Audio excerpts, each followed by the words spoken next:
Hey, how you doing today? Here I have an inside trim piece for the Leap V2 arm, and I will show you how to install this.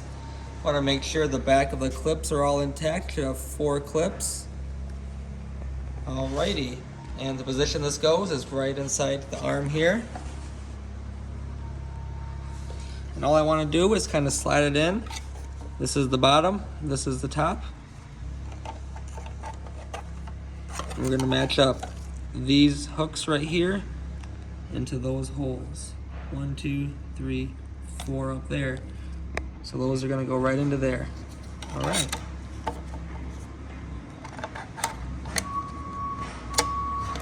So I'm just going to push it up.